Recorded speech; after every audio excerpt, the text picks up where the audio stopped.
Aujourd'hui, on prend la route de l'Ariège, dans les Pyrénées. Et exceptionnellement pour cette vidéo, on ne va pas parcourir 3 lieux comme d'habitude, mais se concentrer sur un seul.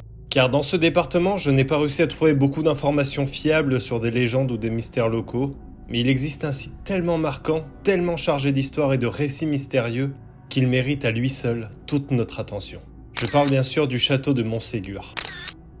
Perché à 1207 mètres d'altitude, au sommet d'un éperon rocher spectaculaire, Montségur domine la vallée.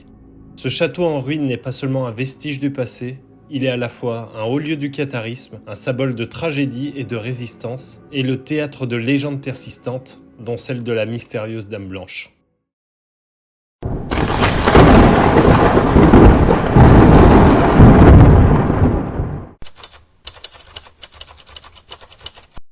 Au début du XIIIe siècle, le sud de la France devient le cœur d'un nouveau mouvement religieux, le catharisme, une doctrine chrétienne dualiste rejetée par l'Église catholique.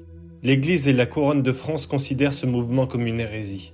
En réponse, elle déclenche la terrible croisade albigeoise qui a lieu de 1209 à 1229, menée par les barons du Nord pour éradiquer la foi cathare. Montségur devient alors une citadelle refuge, fortifiée par Raymond de Péreille, seigneur du lieu. Les derniers croyants cathares y trouvent protection. En 1243, les croisés et l'Inquisition lancent un siège implacable contre le château. Pendant 10 mois, les assiégés résistent, mais en mars 1244, ils finissent par capituler. C'est alors que se déroule l'un des épisodes les plus tragiques du Moyen-Âge en Occitanie. Près de 200 hommes et femmes refusent d'abjurer leur foi et sont condamnés au bûcher. Ils meurent dans les flammes, au pied de la montagne, plutôt que de renier leurs croyances. Ce drame scelle à jamais la réputation du château et alimente la mémoire collective.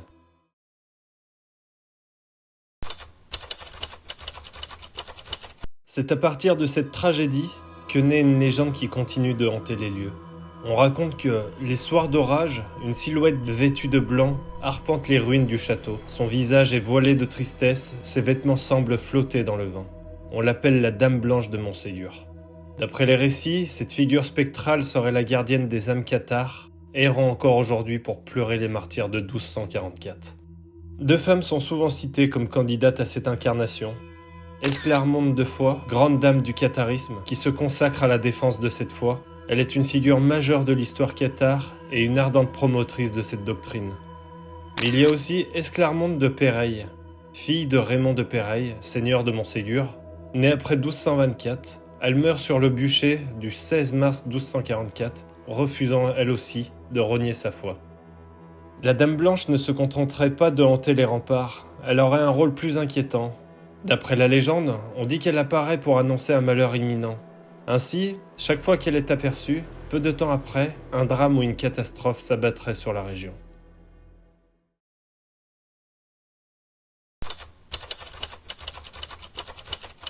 À partir du XIXe siècle, Montségur devient aussi le centre d'un ensemble de légendes occultes et de spéculations ésotériques. L'écrivain Napoléon Peyrat développe 3 grandes thèses. Montségur aurait été un château sanctuaire, il existerait un réseau de souterrains où les cathares se seraient retranchés, et la forteresse aurait abrité un trésor prodigieux mis à l'abri dans ses cavités. Peu à peu, ce trésor est associé au plus grand mythe chrétien, le Saint Graal. Certains croient que Montségur aurait été son ultime gardien, avant que des croyants ne l'emportent dans leur fuite. Ces spéculations enflamment l'imaginaire d'écrivains, occultistes et chercheurs de trésors. Dans les années 40 à 50, plusieurs personnes, comme Déodat Rocher ou Fernand Niel, l'un fondateur du néo-catharisme et l'autre qui voyait en Montségur un temple solaire, relancent l'intérêt pour le site.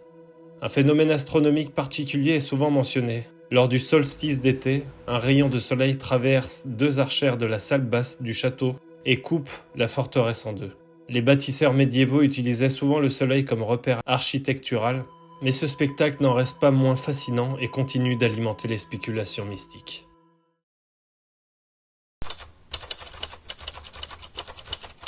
Montségur est aujourd'hui un site classé, visité chaque année par des milliers de personnes. Il attire autant les passionnés d'histoire que les amateurs de mystère. Du côté académique, différents historiens ont consacré leur vie à retracer l'histoire cathare et à séparer les faits historiques des inventions romantiques. Mais malgré ces recherches, Montségur reste un lieu où l'histoire et la légende s'entremêlent. Pour certains, il est un monument de mémoire occitane. Pour d'autres, un sanctuaire spirituel et pour beaucoup un haut lieu du mystère français. Pour conclure, Montségur n'est pas seulement une ruine médiévale, mais c'est un lieu où chaque pierre raconte un drame, où chaque légende nourrit l'imaginaire. Qu'il s'agisse de la tragédie des Cathares, de l'apparition de la Dame Blanche ou des spéculations sur le Graal, Montségur continue d'attirer ceux qui cherchent à comprendre ou simplement à ressentir la part de mystère qui habite ses remparts. Et si un soir d'orage, tu aperçois une silhouette blanche errant sur les hauteurs, souviens-toi, selon la légende, la Dame ne vient jamais sans raison. En tout cas, j'espère que ce format d'un lieu t'a plu. Et en tout cas, n'hésite pas à t'abonner, à commenter, à partager. Moi, je te dis à très bientôt et prends soin de toi.